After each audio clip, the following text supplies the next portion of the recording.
The UK is considering joining the US and France in military action against the Syria regime after an alleged chemical weapons attack over the weekend. President Donald Trump issued fiery rhetoric to Russian-backed Syrian President Bashar al-Assad, and said missiles would be fired.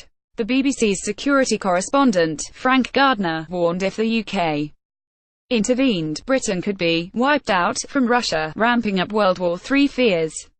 He said, "What this comes down to is two very unpleasant options. GETTYWorld War 3, a BBC correspondent warned about Russia's firepower. Do you let this taboo continue to be broken where chemical weapons are used with impunity, or do you act but take the risk of a conflagration with Russia?" When David Cameron said some time ago that ISIS represents an existential threat to the UK when he was Prime Minister, that's nonsense.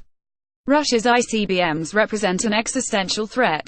They could wipe us out. So John Sawyers, former MI6 chief, also commented on how the UK should manage Russia. When speaking to the Today programme, Russia's ICBMs represent an existential threat.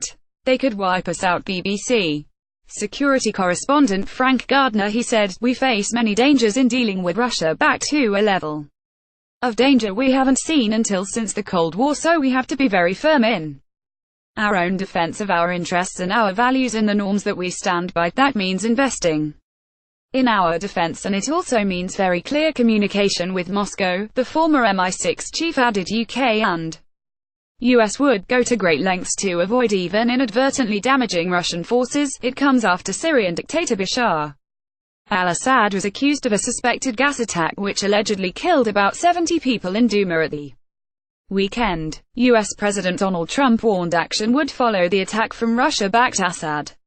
Russia's ambassador to Lebanon, Alexander Zasypkin, said any US missiles fired at Syria would be shot down and the launch sites targeted. He told Hezbollah's Al-Mana TV, "If there is a strike by the Americans, then the missiles will be downed, and even the sources from which the missiles were fired," breaking a self-imposed 48-hour silence to announce U.S. response to the alleged attack. Mr. Trump responded on Twitter, "Russia vows to shoot down any and all missiles fired at Syria. Get ready, Russia, because they will be coming, nice and new and smart. You shouldn't be partners with a gas-killing animal who kills his people and enjoys it." Questioned about the international crisis during a visit to Birmingham yesterday, the British Prime Minister acknowledged that evidence increasingly pointed towards Damascus. Mrs. May said, "All the indications are that the Syrian regime was responsible, and we will be working with our closest allies on how we can ensure that those who are responsible are held to account and how we can prevent and deter the humanitarian catastrophe that comes from the use of chemical weapons in the future." It comes after countries around the world expelled Russian diplomats after the UK accused Russia of being responsible for a military-grade nerve agent attack on a former Russian spy on British soil last